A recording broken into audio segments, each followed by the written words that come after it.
Just in case you didn't hear that last part because of your uproarious applause, Unstopped and Unstoppable is our subject tonight. Here's how I want to start, though. Are you willing to be honest? Yes. Yes. Are you? Yes. Okay. I'd like you to raise your hand if sometime today, while in traffic, somewhere around this city, you acted badly. Okay, keep your hand up. Now, I'd like you, if in the past week, you acted badly in traffic somewhere. Only one of you has not acted badly. That's actually what I expected. Okay, you can put your hands down. Let me ask you this question. Was that bad action consistent with your values? No. Of course it wasn't.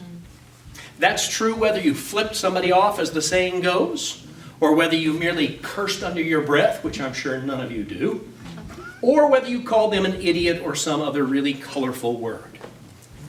So doesn't that beg the question, why do we act against our values? Why do we act against our values? I have a pretty good idea what your value sets are because I know where we are and I know probably where you spend a lot of your time and what kind of a community you grow up in. And yet still, when we look across the world, people consistently act against their values, and there's actually an underlying reason for that, which I want to explore. But first, I want to tell you a horrible story about acting against values. I lived in Albuquerque, New Mexico for a number of years, and not too many years ago, there was a story about a guy who could have been any one of you, who'd had a really bad, terrible, awful day at work. The kind of really bad, terrible, awful day where the result is that you're just short-tempered, you're unpleasant, you just need to get home and get out of harm's way.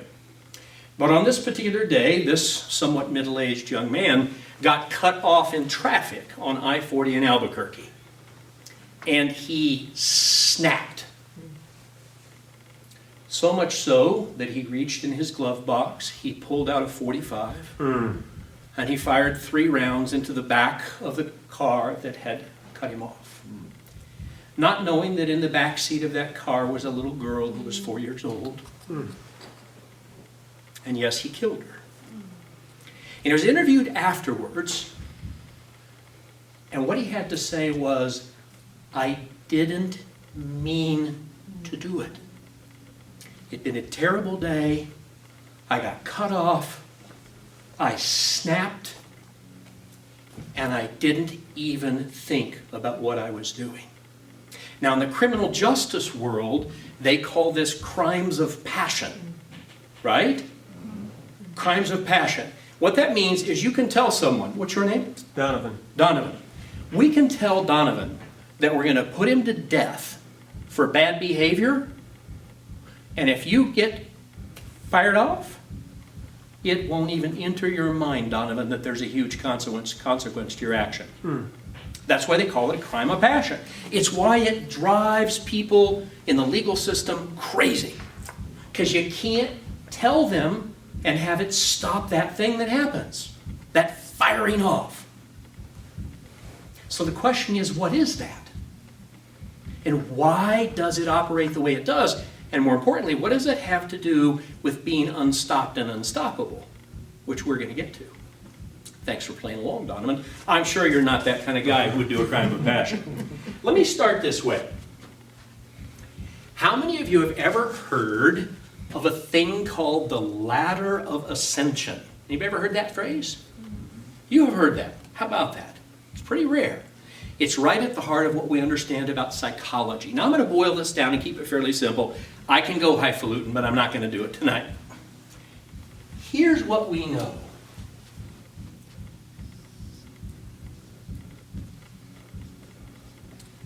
There is a thing, an observable thing called action. We can see it. I'm acting out. All of you are. You have your arms crossed. That's an act. It means something. The guy who fired the gun, who killed the child, was an act. We see the act. What's underneath the act, though? Anybody want to guess? Thought. Actually not quite right. Yeah. Feeling. Yeah. Feelings.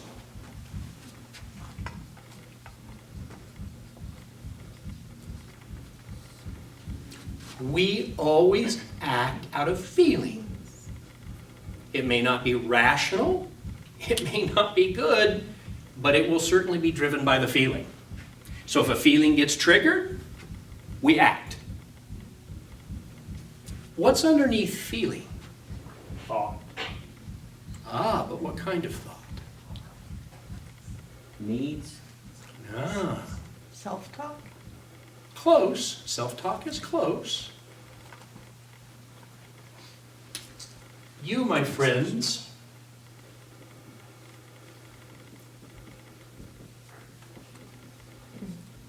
are storytellers. Every human is a storyteller. That's what we do. All of us, all the time. We don't even know we're telling stories. It happens like that. It's instantaneous. For example, when I was telling you the horrific story about the little girl who got killed, some of you, more than likely, because of what that means to you, probably had some feelings about it. In fact, it showed on some of your faces. You had no control over what showed up on your faces, just like you had no control over your feelings, because you didn't even know you were telling a story. You were, as we would say, reacting to a story I was telling, and it triggered your story. So another word for this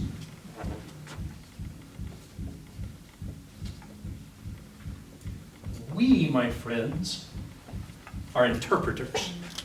That is what it is to be human. It's why story has such a powerful history in all of humanity, right? We've been oral cultures long before we could write and so forth. We are storytellers. We are interpreters. It's what saved us from being crushed by mammoths and eaten by saber-toothed tigers. It's essential to being human. And it's largely unconscious. So what do you suppose precedes the story we tell ourselves? Let me put it in my common language, and I'll tell you a story about this. We bump into the world. Yes?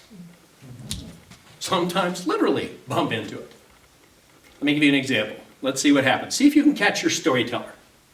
I was doing this work with a professional clientele, and the guy told us about how his day had started. Now, he normally, as he says, he wakes up fairly optimistic and positive. He woke up that morning, and he stretched, and he put his foot on planet Earth beside his bed, and the first thing it countered was the mess his dog had left on the wood. Did you get it? Did you get the story? There it is. And literally, his foot slipped out from under himself. He went flat down into that mess. Oh. See, there's that story. Do you see? And he had this colorful explanation for what happened next. It ruined his day. He woke up optimistic. He had a plan for his day. He'd gotten this great stretch. He was ready to roll. And his first encounter with the world was a pile of dog mess on the floor. And there it went. And it rippled throughout his day. He literally bumped into the he bumped into the world. He told himself a story about that. It produced feelings that carried him throughout his day, all the rest of the day. He was laughing. He was laughing about by the time we got to it. And then probably followed by some actions. Like telling other people the story that caused laughter. It's like there's all these ripple effects. What's underneath this is where we have to start.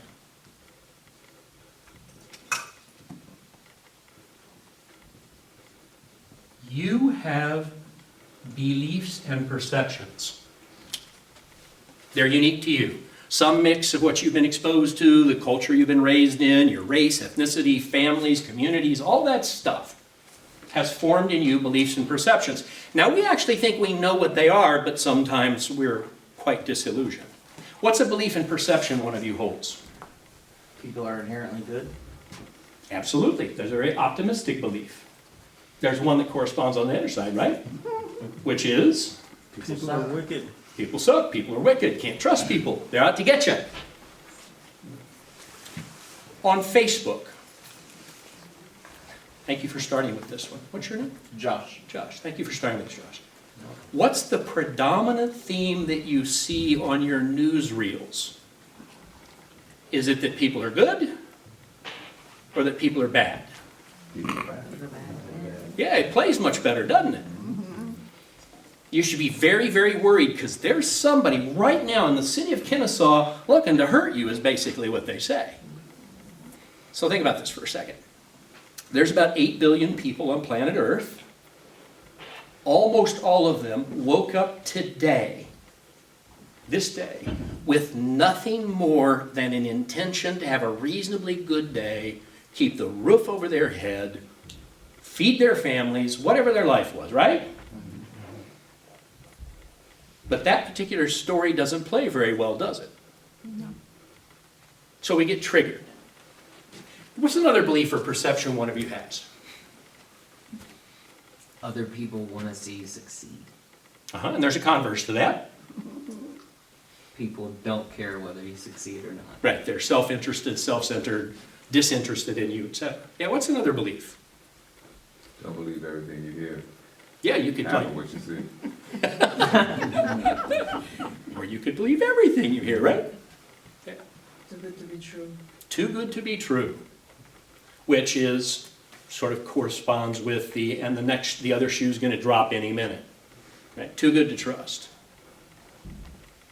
You're walking around with these. Let me test one out on you. How many of you, by show of hands, believe that education is a good thing? How do you know that's true? It's what we were taught. If we were taught that education was good. I'm not arguing for or against education, that's not the point. The point is you have a belief, it's completely unfounded on anything other than having been told it's true. You got a belief. So here's how this works. Beliefs are there when you wake up in the morning.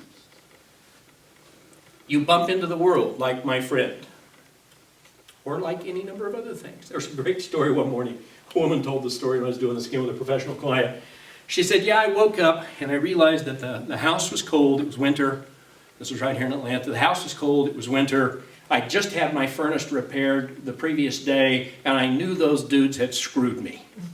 It's an exact quote. Where's that come from? Well, you want to know what really happened? What's that? She didn't cut it on. Actually, the power went out overnight. Georgia Power was the culprit, not the technician. But she had been taught to believe, because she was a woman, she couldn't trust men who would come and work in her home because they would take advantage of her. So her instantaneous response, here's what she did. Here we go. She told herself a story. The story produced a feeling. What feeling do you suppose she had? Anger. Anger. What do you think she might have done? Really nasty call to the company. That's exactly right. She called, left an awful message, really awful message. She was very embarrassed by this because she acted against her values. She was a Christian woman who was unhappy with what she'd done. The guy who owned the company, called back fairly quickly and said, ma'am, the power's out. Oops. Did you feel it? Did you see the shift in the story? Just like that. Now, if you knew the power was out, would you have called the technicians and cursed them out? No. You might have cursed Georgia Power. Could be, don't know. So here's the killer. Here's what the research shows. This happens in an instant, and it happens unconsciously.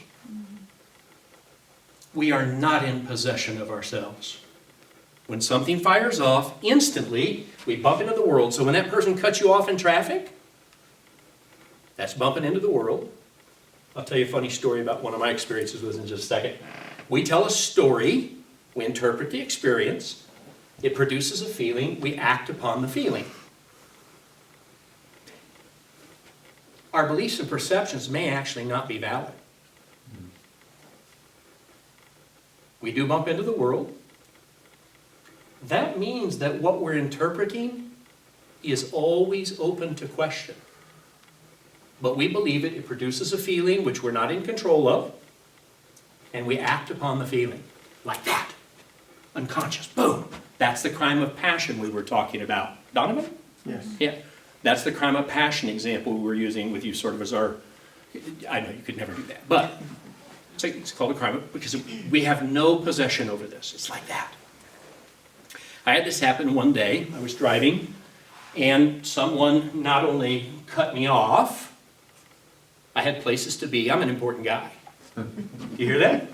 I'm an important guy. I have places to be. People aren't supposed to get in my way. There's a whole set of beliefs and perceptions. By the way, I'm not alone in those beliefs. I've talked to some people just like you. I suspect you have some too. I shouldn't be inconvenienced. I bump into the world. He cuts me off. Not only that, he's within inches of clipping my bumper. And it frightens me. And the next thing I know, I am chasing him down the freeway at 95 miles per hour. I mean, truly. And I'm a well-educated, smart, intelligent, reasonably, I'm a reasonable guy. I don't usually think about chasing people down on the freeway, mostly because I'm a chicken. It's like I'm the dog that caught a car. It's like, what are you going to do if you catch this guy? And the answer is, I'm going to flee. Unconscious, instantaneous, against all better judgment, all reason, all rationale, all my education, all my knowledge, all my value sets. I'm chasing the guy at 95 miles an hour. And I catch myself.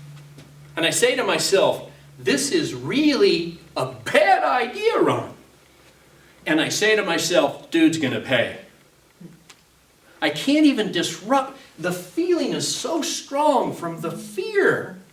I can't even disrupt my crazy thinking. Until about a mile later, I know you're waiting for me to tell you that a cop caught me. Actually, reason did prevail. I took a couple deep breaths and I said to myself, this is not going to turn out well. And I de-escalated myself, slowed my speed down. That's what happens to us. That's how this ladder of inference, is what this is called, works. And I want to reemphasize, it's instantaneous and it's mostly unconscious. If we want to put this in context, when was the last time you felt disrespected? Anybody? I'm not going to ask you to share the details. Were any of you recently feeling disrespected by someone? Today? Today? If you have teenagers, this happens often. No offense to any teenagers in the room, but right? We hear this all the time from parents. Usually when they're shouting it at their child, right? Acting badly. Nobody wants to harm their kids, but that's what they do. This can go the other direction also, but the part that we don't want to own is the fact that we really do act badly. And it's because we're not in control of our thought processes. Let's see if you have a question about this before we go on, because understanding this opens up immense possibility for us. Does it make sense to you? Please. Can you go in and list out your beliefs and like adjust them so you can fix? There's Well- DBT skills that can teach you how to do that. There is some possibility. Maybe. Maybe. It depends. If I tried to convince any of you that education was not a good thing, I'm thinking I would fail pretty much across the board. I just can't really convince you of that. No. If some education is great, not all of it though. Well, but generally speaking, when we talk about being educated, most of us assume it's good because, as somebody said, we've been told that. What if my belief is I am in control of my actions? Well, there's a really interesting exercise you can do, Anne. That is, you can actually put that one to the test.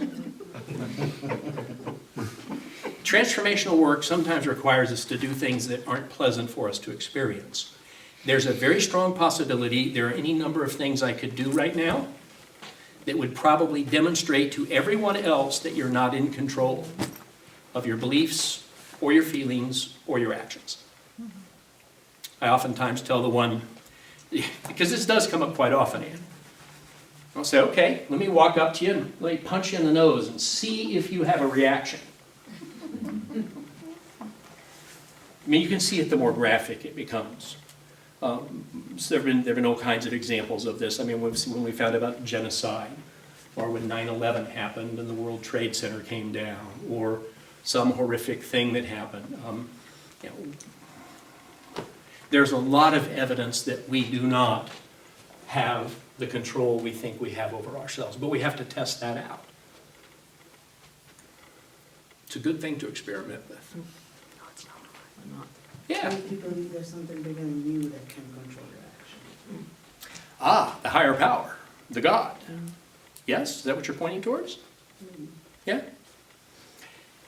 There are some who would argue all kinds of interesting things about that. Some would argue that if you could let, I think most of you know I'm a recovering person, I'm 34 years sober, and so we talk about a higher power quite often in that space. And we talk about that being something that can change you. And any of you who have strong experiences in some kind of a faith-based system, it's a fairly common language about being changed, right? About repenting and all that sort of language.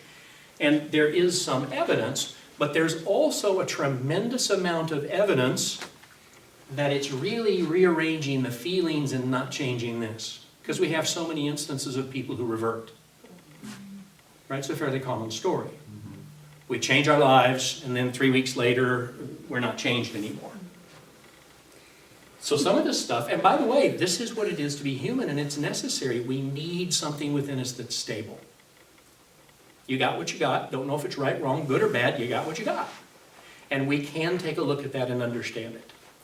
Maybe. Some of the stuff is hidden from us. Questions? It's a really good one. I have some theories about that we'll talk about after the meeting. Yeah. Are you saying that the place to start is with your feelings? No. No. I must have misunderstood. Well, I'm just laying down the foundation for now. Hang on, Heather. I'm just hanging on for now, right? I'm just hanging this out there. I want you to understand the framework, because you can't have a transformation unless you understand how things work. And this is how things work in all of us, for better or worse. Yeah, please, no. Does it start from the top down or from the bottom up? Well, I can hear we need to go to the solution. Okay. You know, Let's do that. We want the solution. Well, you'll have seen that. Hold tight. I'm sure you've heard the truth will set you free, but first it will make you very, very uncomfortable. Yeah, well, these are the kinds of things that the heart of transformation, or if you're really going to go back into ancient Greek, metanoia, right, the change of heart, right, which is embedded into many religious systems. We have to really delve deeply into this if we're going to be changed. Otherwise, we're just rearranging the proverbial chairs on the deck of the Titanic. We're still working with what we're working with. So let me tell you how this works.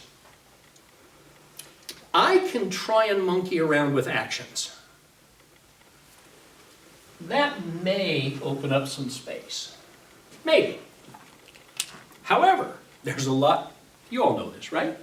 Anybody want to admit to any particular actions they've been trying to change for some long period of time unsuccessfully? Oh, God. Yeah. I mean, Over I've been trying to lose weight for a really long time, and I got lots of doctors who keep telling me I should lose some weight. I do not seem to be able to pull that off. Other examples anybody want to share? I'll second that one. Yeah, yeah. At one point, I tried really, really hard to improve my cussing. At one point, I had a particularly flowery language, some particularly choice ones that I like to use. And I had lots of instances where I was unable to modify that behavior on occasion. It's just the truth. It's just the truth. Oftentimes we see this when we're even headed towards things which fall into the realm of addiction or behavioral challenges, and yeah, so you know, and especially, I mean, if we creep into the area of things like mental health, and I mean, there are all kinds of things. right? Try waking up with a history of long-term depression and not being depressed. Right. Good luck with that. Yeah, it's lots of fun. Yeah, I know that's relevant to you. Yeah, good luck with that. Or as someone coming from an addictions background, or I know more than lots of people who have tried to act their way out of an addiction unsuccessfully. So all kinds of stuff. I mean, but in some cases we do. How many of you have successfully maintained your New Year's resolution this year? 4 out of 20. I resolved Okay. not to make any, does that count? So what the evidence would suggest to us is this is a challenge. It's a challenge. Now, I might be able to do the work at the feeling level. I would actually argue this opens up more possibility if you start getting comfortable with your feelings. So I want to do something here. This is called somatic practice. What I'd like you to do is close your eyes for a moment and just breathe. I'm not going to ask you to do anything crazy, don't worry. Now what I want you to do is remember something today that frustrated you. Just call it into your thoughts and see if you can feel it in your body. See if you can feel it in your body, probably someplace between your throat and your belly, or maybe lower. Think about something that agitated you. See if you can feel it in your body. And if you can't, concentrate on your diaphragm, part right here where your ribs come together, and breathe into it and see what it feels like as you think about that thing that agitated you. Some of you should be able to feel the feeling that was there at the source of agitation. And some of you may not be able to do that. If you can begin to tune into feeling, because remember, action comes after feeling. I may be able to catch the feeling as it rises in me. And what I can do is I can literally breathe into it. This is actually good practice. Breathe into it. The feeling may dissipate. Breath, breathing into feelings can be really powerful. If I can dissipate the feeling, the action won't follow, because the action's driven by the feeling. If I can catch the feeling, in many cases I can. That day that I got cut off in traffic, not a chance. Not that day, maybe another day. Every now and then I catch the feeling and I actually say, bless you. But that doesn't happen as often as it seems like it ought to. So here's where it becomes really interesting. This, and by the way, good luck changing that. All right. You're going to bump into the world no matter what you do. In all the ways. The tree falling on the house. Suddenly your crocus come up just before the big frost that's coming. There's like all kinds of, we just don't have any control over that. But this is where things get really interesting. Let me tell you how this works. The way storytelling works is it's a raw engine of the brain. It's an interpretive machine. So for example, let's go back to that example of being cut off in traffic, which is language we use, right? That lousy, rotten so-and-so cut me off in traffic. What the raw engine of the brain will allow you to do is to change that interpretation. Because the brain's it's just a machine, part of it. What you can do is you can offer it alternative explanations. So for example, what might be an alternative explanation for someone, quote, cutting you off in traffic? Yeah. Didn't see you. What's that? They didn't see you. Just didn't see you. Yep, distracted maybe, or maybe you were in their blind spot, don't know.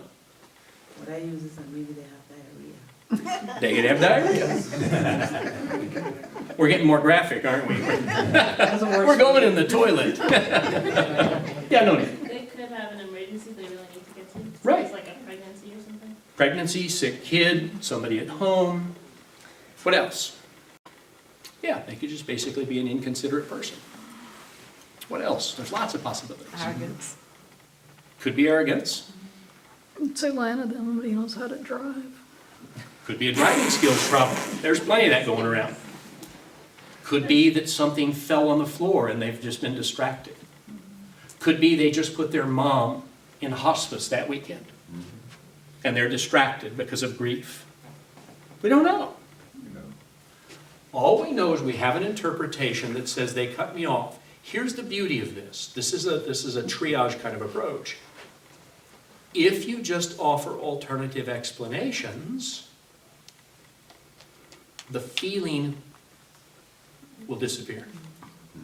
The raw engine of the brain will take 3 or 4 plausible ideas, and you literally can watch yourself de-escalate. It literally, it's like, oh, because you know what? I don't actually really know what's going on here. I'm telling myself a story. There's something more powerful we can do here. We can take some of these things you're proposing and we can start trying to change our interpretations. I'm going to take the one you offered, Sue. They might just be arrogant. I'm sorry, arrogant. How could we reframe the idea that people might be arrogant? What's that? They're not happy people? it's overly confident. What's that? Overly confident. Yeah, they could be overly confident. And by the way, if I'm in New Orleans when the waters are coming in, I want someone who's overly confident to lead me out. Right? There's a place for that. Absolutely. Do you feel the reframe? I've now taken arrogance and I've completely reframed my interpretive mechanism. What do you suppose would happen if we, and what's your name? Michael. Michael. Michael, what do you suppose would happen if I reframed arrogance to they're overly confident or highly confident, and I did it 1,000 times? Every time arrogance comes up in my story, I say to myself, they could just be an overly confident person. What do you suppose would happen? Your paradigm shifts. Right. That's right. That's right. So literally, we can reprogram our interpreter with enough practice. Might take 1,000 times for some of us. And while we're reprogramming, who asked this question about could we change these? Victoria? Yeah. This reinterpretation allows us entry into our most fundamental beliefs. And when these shift, here's the possibilities.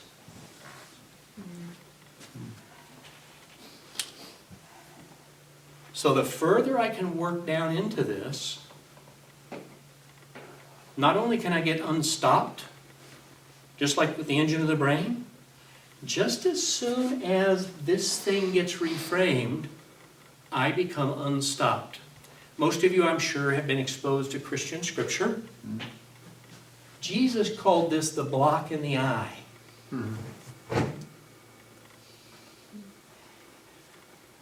As long as I'm interpreting that way, I'm going to get a predictable thing that's going to happen. But if I can catch this and begin to reframe that block in the eye can get removed, and more importantly, it can literally take me down into who I am as a human being. That's where the real transformation takes place. So here's the beauty of this. Every time you act badly, it's a diagnostic opportunity. You see that? Every time you act good, it's a diagnostic opportunity. Anybody here do a lot of people pleasing? I'll raise my hand, I do. No, I do the opposite quite well. People pleasing is an action driven by something down in here. I can use positive seeming behavior to do the same diagnosis. I can get at the stuff that drives me. So let me tell you what that might look like. And I'll use me because I don't want to presume to know any of you. One of the things that I will say about this is as you start getting down in here, it's deeply humbling. is deeply humbling to realize what's really underneath this facade. So let me tell you one of mine. You all know I'm an accredited speaker, one of only 81 in the world in 35 years, and yada, yada, yada.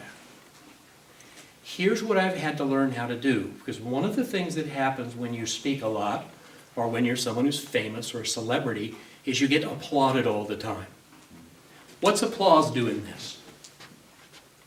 Feel good. Well, it feels good, but what does it do in terms of what it fuels? Arrogance. Confidence. Ego. Yeah, yeah. I'm an accredited speaker. Aren't I special? Now, I'm actually practicing what I've had to learn how to do. And I admit there's some skills there. I'm poking fun at myself to deflate the idea, because as soon as I start thinking I'm something special, and I practiced this when we came in here today. You did? I did, yeah. Ann asked me if I would carry the pizzas in. She picked your honored speaker to carry the pizzas in. And then you apologized, I think like 2 or 3 times. And do you remember what I told you? Yeah, you said you're humble or something of that nature. I said, my mentor told me that I need to never think I'm too good to schlep something. That's a deflation. It blows a story up. I can blow the story up. Why would I want to do that? Keep you grounded. Keep me grounded, that's very positive sounding. You're reframing the narrative. Big time reframing of a narrative. Yeah. Why does that matter? Because it keeps you from going into places that can be seen as negative. They're not just negative, they're destructive. Right? If I let that stuff, if I let that story, that interpretation of what an incredibly wonderful guy I am, an incredibly powerful speaker, all that stuff, eventually, what do you think is going to show up here? Arrogance. Oh, God. Any of you ever been put down by someone who thinks they're much better than you? Yeah, right? That's not an outcome I want. So what I can do, and I'm using me as the guinea pig because I don't know exactly what you all may be working with, I figured out a long time ago that I'm the best person to knock myself off any pedestal. Because if I get on a pedestal and this thing ratchets up, there are nothing but bad outcomes that come from that for my purposes. All right, let me shift this, put this in context. Y'all been watching the impeachment? No. It's very entertaining. A whole lot of pompous behavior Yes. by a whole lot of people who are lording it over a whole bunch of other. I'm sort of equally. I'm pointing this out about all of it, and a whole bunch of them are certainly living at odds with their value sets. And what happens is, if you get applauded enough, have you ever wondered about the standing ovation we give to our quote-unquote public servants? Ever wondered about that? They're serving us, and we give them standing ovations. What does that do to an ego? Oh, yeah. And the next thing you know, we get bad behavior. There was a guy some years ago who got caught stealing $6 million from Native American tribes. He's in his mid-30s, late 30s, powerful guy. If you go back and look at him in 21, he was a really virtuous guy. But slowly but surely over time, he began to believe his own story about himself, and the result was bad outcomes. Really bad. He's in prison now. That's a bad outcome. The $6 million he stole from Native American tribes was a bad outcome. So let's see what you think of this. This tells us that in here I can literally unstop myself or be unstopped if I can begin to work here. And literally if I can get down here, I can become unstoppable. What do you think? Are you in? Are you skeptical? Are you believing everything you're being told? It's a lot easier said than done. What's that? It's a lot easier said than done. Oh, of course it is. Yeah, please. I have a question. When I look at this, it reminds me of something that one of my professors posed a question. Yeah, And it's like when we look at our beliefs and our perceptions, it's always triggered by something bigger. So when we think about Enron scandal, right? Mhm. When we see those things blow up, it's always about the money or the action, which leads to, well, I stole this because I had the family, and it's never they never break it down to really what it was the disease. They just tell us about the symptoms. right. And so when I look at that, is it our beliefs are based on like our lived experience, all those things, but it's something that's deeper than that? So like when you say, okay, the guy cut me off, I felt disrespected. So then you go back to, well, where did I feel that disrespect played a role that even made me go to that first? Well, sure, I would be curious about that, because if any of these things we said were true, you're in their blind spot, they're having a bad day, put their mom in hospice, then them cutting me off is actually, that's a false narrative, it's not true. Okay. So therefore, me interpreting it as disrespect is also not true. So then will we have to go back and examine what makes us go to that first? Because just like I said with Enron, it wasn't a money problem, it was a lack of self-discipline problem. Which probably came from someplace, Yeah. right? Right? Did you all know that most of this stuff is in you by the age of 5? Mm-hmm. Most of this stuff is baked into you by the age of 5. And most of it doesn't change unless we're really deliberate about doing this unstopping work. Yeah. My elderly mother moved in with me a year and a half ago, and watching her operate has been a wonderful window into where some of my beliefs come from. Yep. If you look really closely with elders, grandparents, etc., one of the powerful ones in my family is my dad was raised in Dust Bowl poverty. I mean, literally, one pair of shoes, one pair of coveralls a year, bacon drippings was as close they got to a piece of meat for several weeks at a time. So part of his whole driver was escaping poverty. Well, I got a download on that. Of course, that's the soup I was swimming in. Yeah. One of the stories that works for me is that everything is not personal. Which is actually true. It's not about you. 8 billion people are not thinking about you today. It's true. Thinking about me mostly. It's what most of us do. Even Mother Teresa was thinking about herself. She was doing what served her well. It just happened to serve others. So all of a sudden we blow up the idea of virtuous behavior too. Which can be kind of unpleasant because I thought I was such a great guy. Do you see how this can work? The deeper we can get into this, if I really can affect my action, wonderful. If I can catch the feeling as it rises, I can stop the actions. If I can get to the story maker that creates the feeling from which the actions come, I can undo most all of it. Either with the raw engine of the brain or the reframing and rethinking. There's a lot of debate about what exactly that might mean. Now, every now and then, I want to come back to this question of a higher power. I think you put that on the table, right? What's your name? Jahida, Jahida? yes. Okay, Jahida.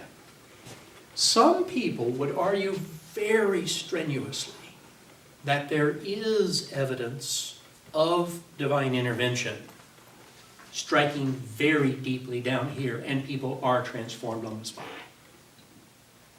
And I've had a couple of instances of seeing that in others that makes me believe that that probably is, well, who knows? It sure looks to be true from the outside. But couldn't your interpretation come from your faith? Absolutely. So therefore, it would go ahead and transfer over to your belief and perception? You could very much go down into faith, which is an underpinning for many of us, maybe all of us. But also, if you attribute your action based on higher power, then you know that it wasn't you, so then you don't inflate your ego because it wasn't you or about you, it was about the higher power. Yeah, it's very humbling when we start really looking at just how much is going on here. It certainly knocks me off my pedestal. So I need to transition out of this. Let me tell you what I've been up to, and then I'm going to tell you a story. a very brief story. My first goal, besides doing something, this was, I was telling somebody, who was talking beforehand, we were talking, I've actually never done this particular work in this format. I customized this for this group. I mean, I used some of this material. This is fresh and new. It was a lot of fun trying to think about how I was going to do this too, Ann, when I told you I'm jazzed about this. But I had a couple goals, besides being here to be a part of this meeting tonight. I wanted to share some information that I have found transformative.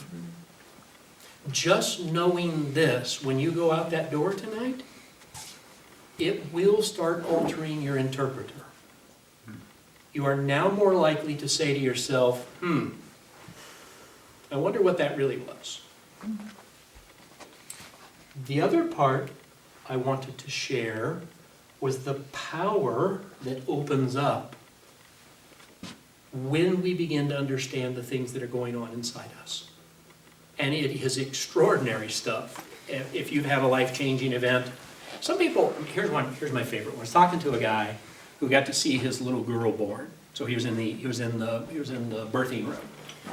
And whatever it was he saw as his little girl popped out of her mama's womb, it changed him forever. I don't know what that was. It struck way deep down in here somewhere and changed him profoundly. Those are the kinds of stories we hear. Something strikes real deeply and fundamentally alters us, fundamentally alters the way we see, believe, and interpret. So I want to close with this. Whatever you see out here with you or others, it's diagnostic material. It's telling you something. It's begging you to ask questions that take you more deeply into what's driving you. And perhaps, like my friend Art, it might change you forever. That would be unstoppable. I'm going to turn it back over to the president. Sharon?